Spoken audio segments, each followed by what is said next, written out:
Welcome to On the Bench. I'm your host for this episode, Brendan Sinone. I'm joined by Zach Blostein. Chris is enjoying a much deserved vacation time. I think a little beach action for him today. Ooh, Yeah, very nice. I won't say which beach, so you guys can't go like follow him or crispy whatever. knee. Like what you did there. You're on it already. Zach, this is officially a 5-star podcast. I don't mean our rating. We can talk about 5-star commitments now. Yeah, it's rare and it's fun when we get to talk about 5-star Why'd you have to commitments. start? Why'd you have to start off negative and say it's It's rare? rare, okay? But I'm super glad that FSU landed a 5-star prospect in Chauncey Kennan, the cornerback out of Sarasota. Um, yeah, let's chat about him. Let's chat about him. All right, real quick, 5-star sponsors. Like the transition there. First off, Chattanooga Whiskey, crushing it in the craft distillery game. They do an awesome job with everything they do, whether it's their baseline bourbon, some of their entry level stuff. If you feel like a little bit more adventurous, their experimental line is super interesting. Zach's trying to get his hands on the limoncello finish or bourbon finished limoncello. That's sold out. So going to try to see if we can get your hands on it some other way. But yeah, their stuff goes fast. They try really unique different things. And like I said, just their baseline stuff is really good. So there's something for everyone. Big reason why I love their product and happy that they're a sponsor. And then a 5-star realtor. The Turner Group. There we go. I didn't set you up for success there. That's on me. I take responsibility. Sorry, Colin. Colin, Amy Turner doing. Sorry, Colin.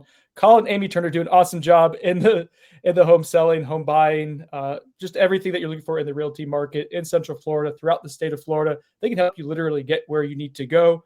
We got a lead recently. Let's see if Colin go ahead and close. So I'm gonna throw a little alley. Let's see if he oops it. But yeah, there's people understand what a good product he offers, how hard he works. Oh, there's Emma. Say hi, Emma. For the video audience, they can see my dog. That's not distracting at all. Come on. Sorry, Colin, but yeah, they do a great job. If you need help facilitating a meeting or something like that, if you're in the market, let me know and we'll figure it out. Zach, I'm distracted right now. I'm gonna put on. I'm gonna. She's chewing. She's chewing the headphones. She's chewing the headphones. Hey. Emma. All right, so let's get into this. FSU did get a commitment from Chauncey. This is currently what's happening. She's all right. We're good now. All right. FSU did get a commitment from Chauncey. I love this. Like the first time they get a 5-star commitment, like in 2.5 years, and new puppy's just ruining You're it. derailing it. She's derailing it. Chauncey Kennan from Sarasota, plays at Booker High School. Zach, you were there for the commitment ceremony. I want to paint.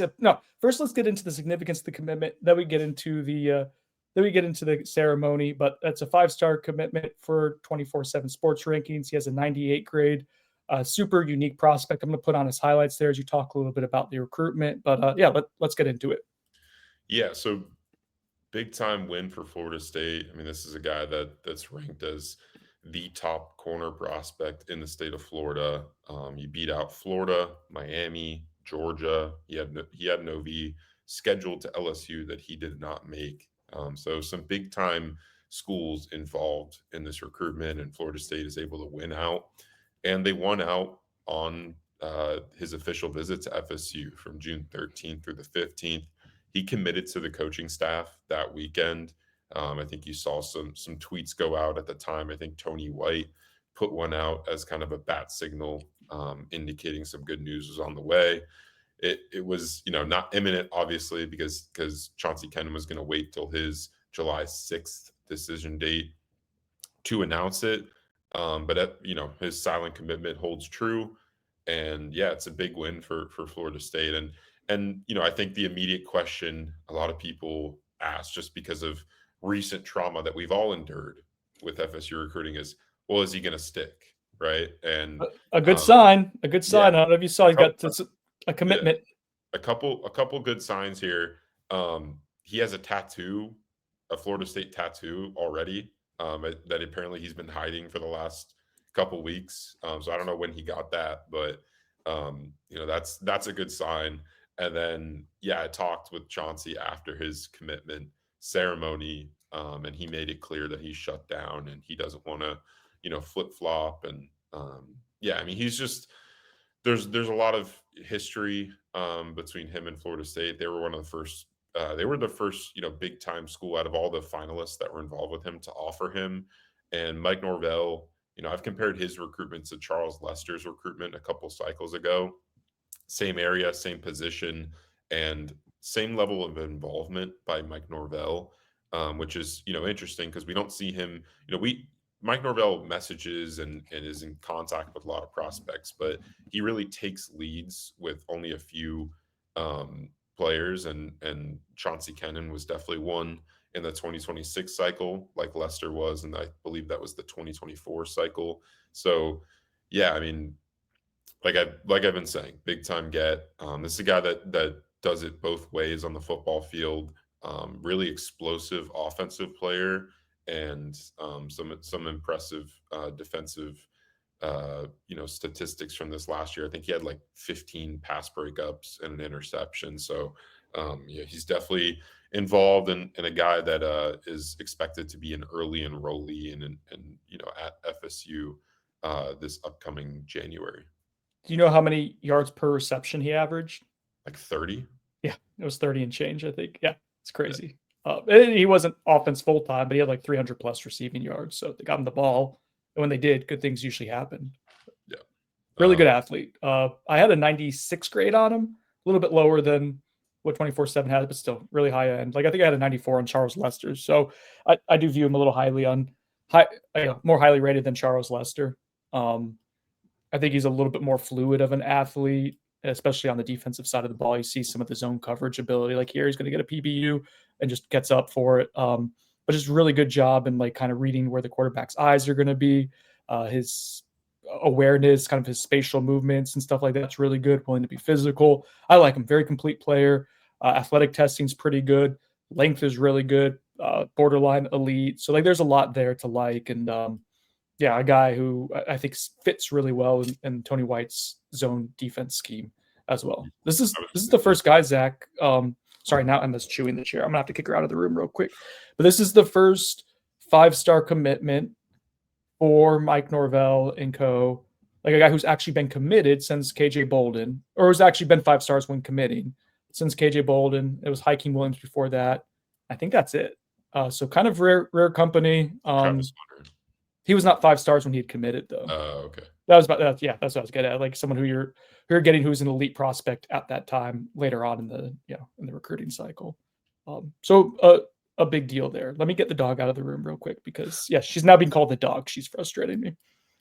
I'll go over some of his, the ceremony. I was in Sarasota. Actually, I think it was in Bradenton at the Boys and Girls Club, and that's where Chauncey Kennan announced. He has a ton of family. I got to speak to several members of his family. Great people, really hospitable. They served amazing food at the ceremony. It was awesome. I was not expecting that, but where would you place it in the pantheon of food at commitment ceremonies you've been at? Number one. Okay. Yeah, it was super flavorful. They had ham, they had like chicken thighs on the bone, they had mac and cheese, green beans. It was amazing. Yeah, all of it was top tier. But yeah, I got to learn a lot about like Kennan's family. I heard his uncle apparently is Sam Shields, the Miami DB. So I think Miami had it kind of an advantage with him, early on. But it was Florida State who he grew up rooting for. And a large reason for that was his grandmother, who I think recently passed away. But that was her favorite team. And I got to talk to like I said, several members of Kennan's family, and they've had a lot of like tragedies in the family as of late. But they have a huge family, and getting together for a special moment like that was really important for all of them. So that was really cool to see. And yeah, I had streamed the announcement on the 24/7 Sports YouTube channel. I had my computer set up kind of in the middle, right near the stage of where he was announcing. And it was a good call by producer Aaron Grish on like from 247. He let me know to get a different angle on my phone beforehand. not knowing that when the announcement was happening, everyone rushed up to the stage. My computer got knocked over on the stand that it was on. Luckily, it was completely fine, and someone picked it up and handed it to me. So huge shout out to them. But yeah, the it got crazy there for a second, but we got his commitment. The angle of it, and yeah, it was a cool moment. A lot of great people there. It was put on by his agency, who did a good job of all the branding and just making everything run smooth. And the one thing that I can say that this ceremony had, that no other big time ceremony I've ever seen, is it was not only on time, but it was early. It was Yeah, supposed to be at a 5. few minutes early. That's Yeah, wild. yeah, it was supposed to be at 5 p.m. They're like, they were giving me the itinerary, the rundown of what was going to go on. Like, oh, we're going to play this montage on the screen of all of Chauncey's visits in June. I thought the montage was going to be like 15 minutes long because they were playing it at 4:45. Well, it was like 3 minutes long, and then they just switched to Chauncey on the stage, and I'm like texting the producer like, "Hey, go live right now." So luckily he was on standby and we got that going. But yeah, Even it like was. I was supposed to flip it. Like that was my job, and Ashley and I were finishing up dinner, and it was like 4:50, and I was like, all right, I should probably start like getting kind of ready. And then I was like, yeah, I got a few more minutes. Like this won't start until 5 at the earliest. And I sat down like at 4:55, and he text, hey, the ceremony's starting. So I was in position, but it was pretty close because that never happens. Yeah. Which makes him, you know what? Maybe I should have bumped him up to a 5-star in the scouting report just for being timely, being punctual. That's a good trait. Yes, yes, it is. So had a good time over there. And yeah, I mean, like we've said, he immediately becomes the top ranked prospect in FSU's class. Someone that I think they can try to, use the momentum of landing a player like Chauncey Kennan to help in some of these other recruitments they're trying to close out in the next week or so. Yeah, that's a good point to have someone of that magnitude in your class. See if that can help out with momentum and whatnot elsewhere. A hat tip to you, Zach, that you were the first to put in a crystal ball for Chauncey Cannon, the only one in network to do it. So hat tip. Thank you. But yeah, no, that was good.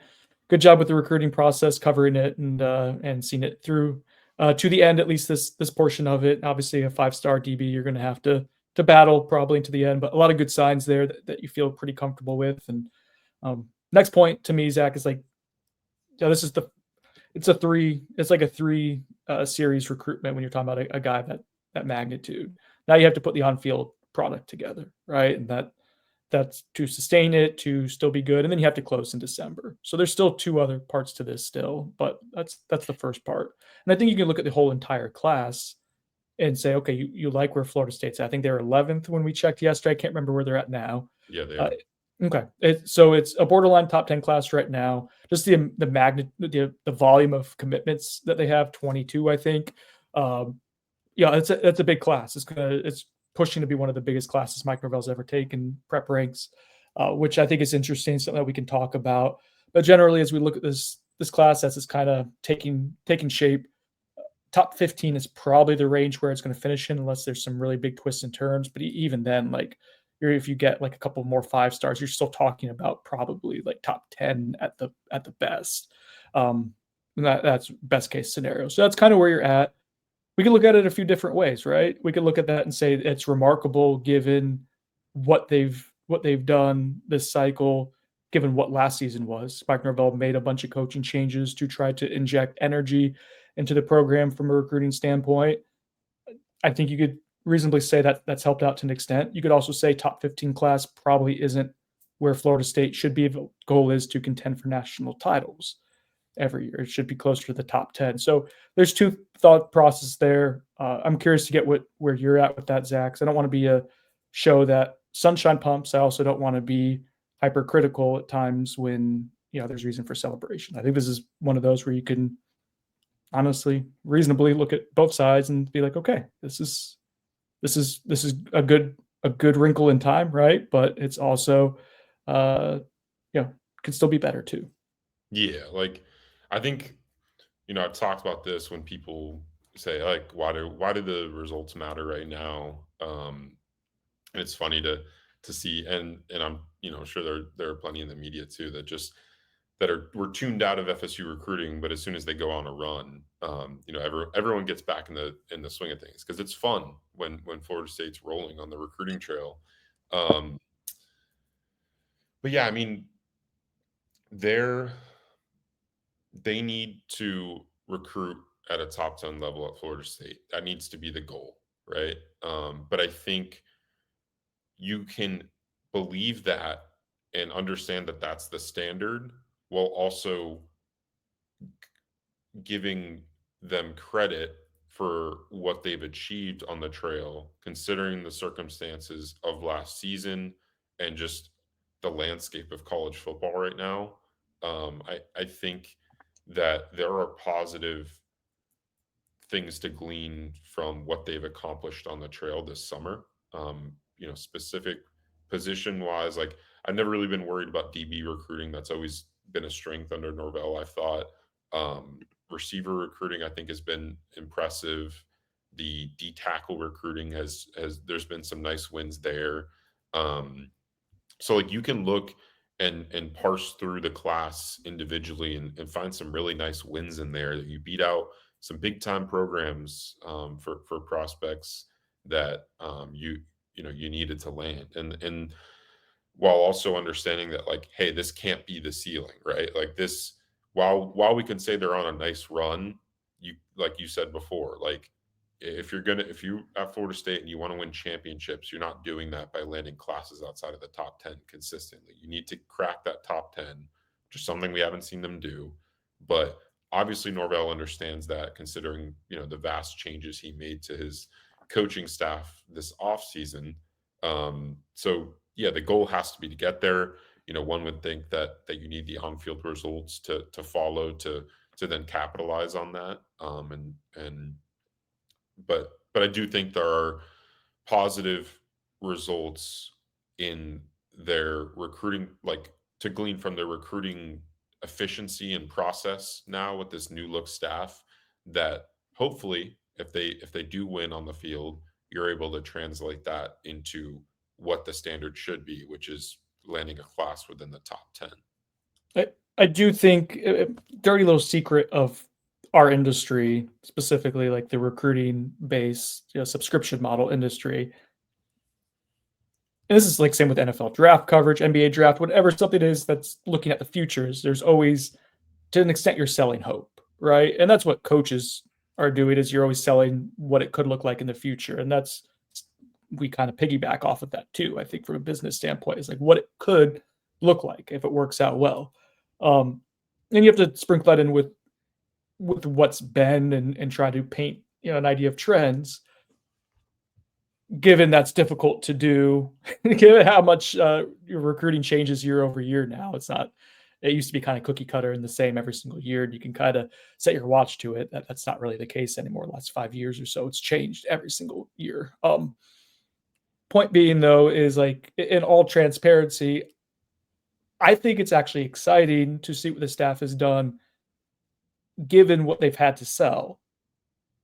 If it allows you, Zach, I think to look like, okay, let's say they mess around, win 9 games this year. Let's just we're talk about the optimistic because this is, I know I painted it as selling something, but like this is real. Like I think this is a real thing. If you go ahead, win 9 games, you go 1.5 or 2 wins over whatever the Vegas line is, and so you really overachieve by what the national perception is outside of your program, and you can start saying, okay, last year or 2024 was a 1-year blip. Okay, we know how to, this new staff knows how to work together and build something that can, not anyone gets you in the conversation for being a top 20 program. Let Kevin Sperry come in and play a game and be good, or Usman Kroma look like a building block and get people excited. And I mentioned this, a previous episode on Beyond the Bench, capture imagination. What can they do in 2027? Did you just crack a beer? No, it was my my bracelet hitting the table. That'd be cool though. Yeah, it would be pretty cool, given that's like 9 o'clock in the morning here on a what Tuesday. But like let them mess around and overachieve. And then I think you could say, okay, maybe the lessons we can actually see if we could see the extent of what lessons learned actually are and applied to recruiting with a bigger talent pool. I will say, I think last cycle they were trending to have a top 10 class based on what they'd established when the season happened. I think the way they finished last year's cycle in December relative to what happened to their board in season and all the changeups they had, like I think there's examples of maybe they've learned lessons and have pivoted to the importance of high school recruiting from a volume standpoint, having to take a lot of high school players, especially in the new era of the 105 in 1 year contracts or 2 year contracts or whatever. I don't know, man. I think it does give me reason for optimism on what they've done with the little they've had to sell. I think that's fair if you want to look at it long term. There's a long way to get there. There's a lot of things that have to happen, but it's been a fun stretch, I guess. It has. I agree. It has. So as we look at the dust settling here, I think this week, if you want to pull up, Zach, some of the guys who are about to make commitments, we'll get a really good idea here in the next week, I guess, of what the full baseline of this class is entering the season for the most part. We'll have a pretty good idea of what you have and what the building blocks are for the 2026 cycle. So this is a big stretch here. Kenan was kind of the start of that next wave of July commits. This week now brings us to another important one.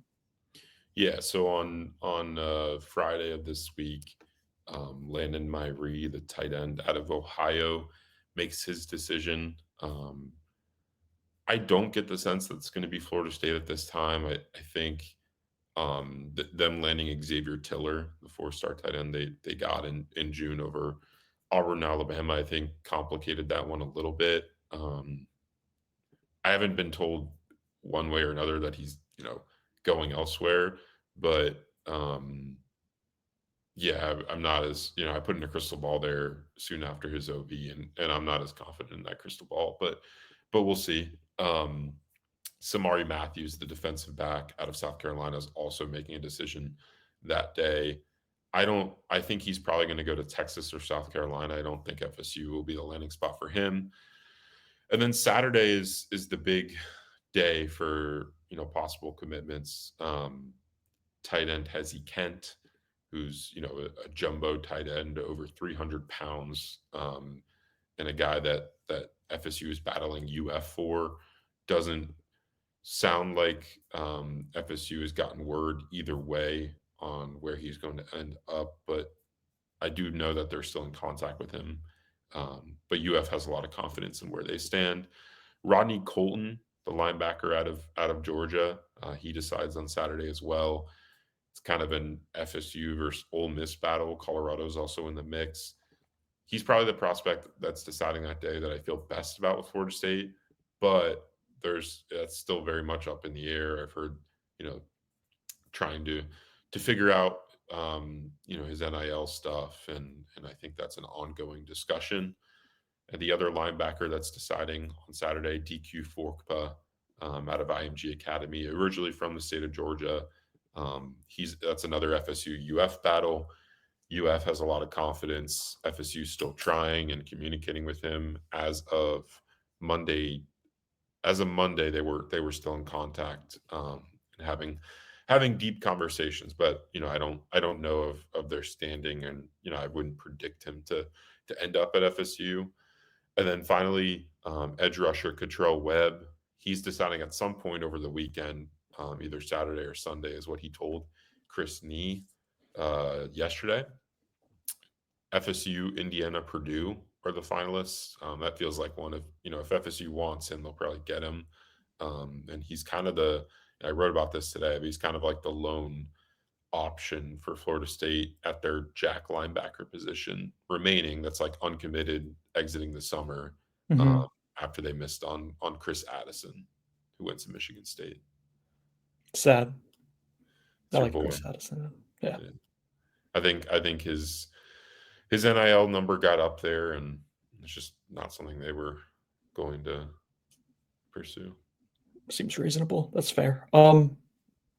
let's talk a little bit as you set the stage. What positions, like, let's just go down like three positions that you feel really good about in general. What's been set, what you think can still develop if you think you're going to get anyone, and then we'll go into three that kind of leave you feeling a little less easy here as you look at the totality of well, the current totality of the class, and I guess what it could be. Yeah, I really like the receiver position. I think FSU has landed a number of their top targets at that spot. You know, Brandon Bennett, who FSU beat out Georgia and Florida for. Devin Carter, they Do you flipped think they from. beat out? Sorry, do you think they beat out? Like, was he a take at those two programs at the time? I don't Just to know clarify. if he was a take, but he took an OV to Georgia and had one set up to UF. Okay. So yeah, it's hard to decipher because like when a kid's trending elsewhere, it's hard to decipher. Oh, was because the message from the opposing schools. Oh, he We wasn't didn't. Yeah. wasn't a take. Yeah. Yeah, So it would seem like Florida would be more the like. Did you get it shut down before he visited yeah, Florida yeah. and beat them directly? It's just, yeah, I do That like us to keep score of like whether it's a head to head win or not. I guess is why I asked. I got you. Yeah, I don't know that if he was a take for Florida. I know they landed a receiver that week before he OB'd Justin Williams. So I don't know if that affected it, but I mean it was still a win over It'll I think count. yeah It'll count at least one when of we those. do the. It'll count when we do the blue chip ratio thing. Whatever Devin it is. Carter, they flipped from Auburn. Is that good enough for you? Was that, yes? That is what's happening in Auburn. That's weird. Yeah, I Blades, don't that's know. weird. I think Hugh Freeze that he did an interview, and he was saying that Well, I if he guess said it, it's true. Like that guy does never lies. no, never. He said that they're the only school or one of the main schools that's offering real money, whereas everyone else is offering fake money. Okay. Um, We'll and I'm like, know. We'll know August 1st. yeah, I'm like, so you're all of a sudden you're the rule abiding guy now. Like when have you ever followed the rules throughout your entire career? And now all of a sudden you're deciding to everyone else in your conference is spending like 20 times the cap and you're going and being cautious with money. When they've The, had a like awesome high school like recruiting wins yeah, in the they last that's couple been like what cycles they too. invest in. Yeah. Yeah, Um so yeah, I mean they have like 6 commits or something. It's I think it's it been weird. makes you wonder if he's lost investors. Maybe I think that would be the first thing that comes to Yeah, mind. or But he truly thinks that all these schools are going to get bit by overspending, like over the cap or whatever. Which you know, I doubt that that's going to happen, but we'll yeah, see. that imagine being like you're someone in the SEC and you think Alabama and Georgia are going to get like real hardcore penalized, and you're like, oh, we're just gonna, yeah, we'll be Yeah, fine. We're gonna play by like the I would rules. I would not die on that hill. I would die on the hill of like I'm I'm going to overspend and compete, and if anything happens, then everyone's going down. Like, Hmm. um, don't understand that. But yeah, so FSU also beat out Miami for Jason Lopez, a 3-star receiver, 4-star composite receiver out of South Florida. So some nice wins there. They retained their other two commits in the class, Darion Williams and Ephraim White. Um, so really like the job that FSU did at the receiver position. We talked about the lack of options at edge. I like what they did on the interior of the D line. Obviously, in Tony White's scheme, a lot of those guys can also play, not just the, nose or whatever. They'll play the big DN spot. But yeah, Ernest Rankins, he's I think the second highest ranked commit in the class behind only Chauncey Kennan. Tico Crennington is a nice win for them over Hmm. Tennessee and a few other schools.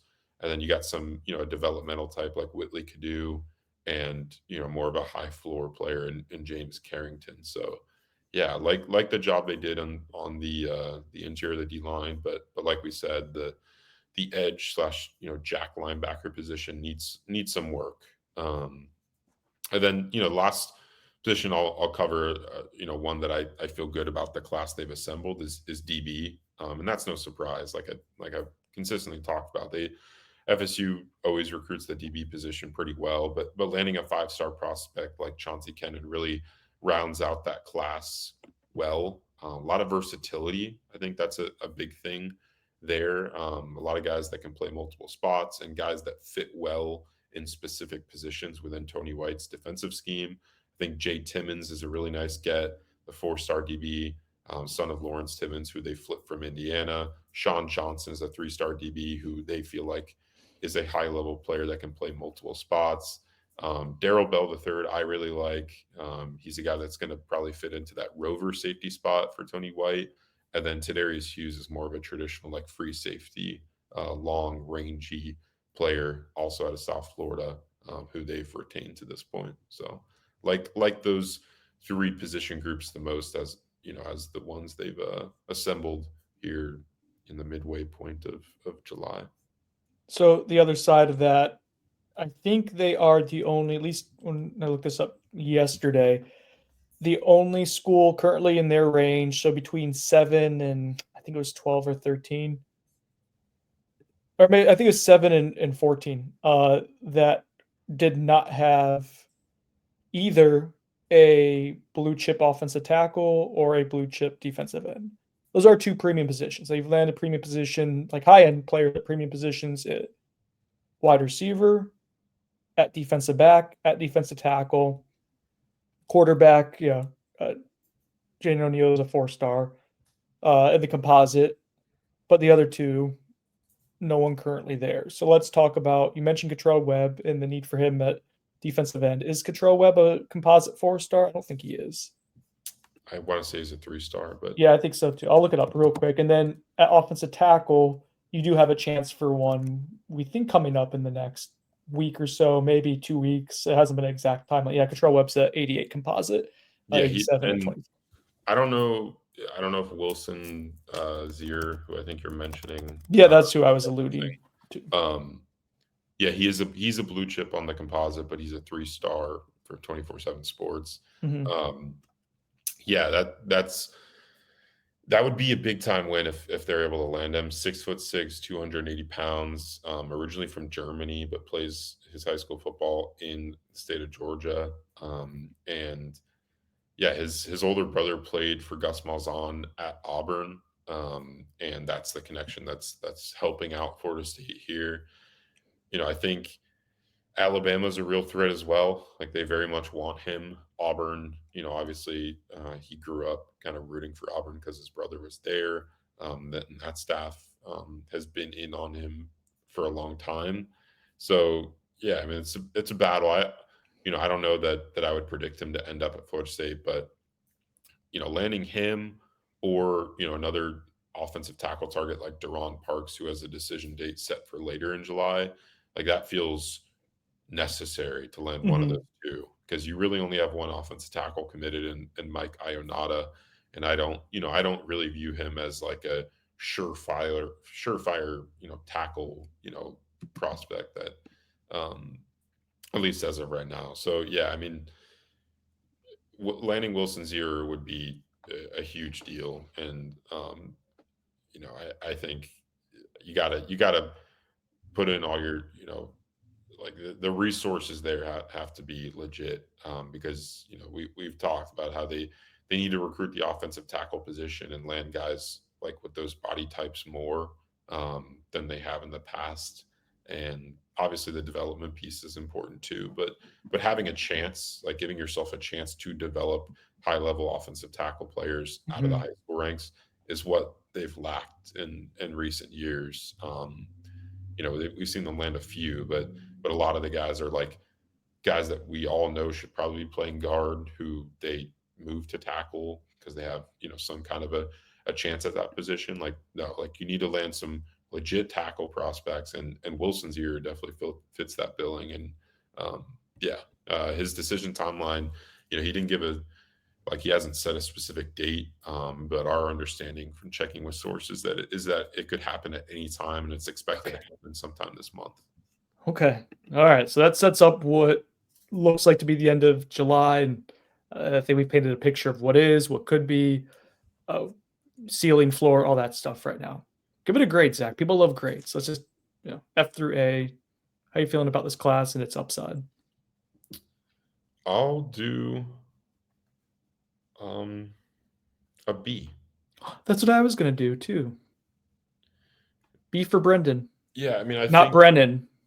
I think you've overachieved in some spots, considering what last season was. I think that you still have a good amount of room to go at those premium positions, like we've talked about. And they'll have a shot at fixing, or filling in some of those holes in the class. But I like the foundation of the class. I think you've added some key prospects at positions of need. Um, and yeah, I mean, if you win and you're able to go and accomplish some more things on the trail, I could see this class rounding out to be one of the better ones, if not the best one of the Norvell era. So you know, obviously a lot of caveats there, but I do like what they've done so far. Nice. I do too. I think it's been solid. I think it's been commendable. It's been really solid so far. Anything else before we get out of here, Zach? You want to talk about CFB 26? Any recruiting stuff? I have a few team things, but we can talk about that more coming up. Yeah, Next we'll week. do some more pods and stuff. I figured just touching on Chauncey Kennan was kind of the main thing, and giving some updates to some of those other recruitments that are coming to an end here soon. Okay. Thoughts on CFB 26? I like it so far. So far, so good. What do we think Yeah, about but FSU's roster? Well, we have not started the dynasty Yeah. yet. That'll we got find to give updates on that this year, because there were some, and we'll do one where we recap the legendary moments of last year. Yeah, that might be a beyond the bench for Yeah. Knowles 24/7 subscribers. We'll get Dane and Brett on. I mean, we got people breaking things. We got Yeah. legitimate you. fights. Yeah, we got you and Dane getting into it, Mhm. like a real deal fight, which was very entertaining to someone that was observing it. But yeah, we got to get into all that. People enjoy that. Well, Dane was being a big baby. All right, for Zach Blossstein, I'm Brendan Sinone. This has been, I almost said Beyond the Bench. That'll be later in the week, I think. This has been On the Bench. We'll talk to you later.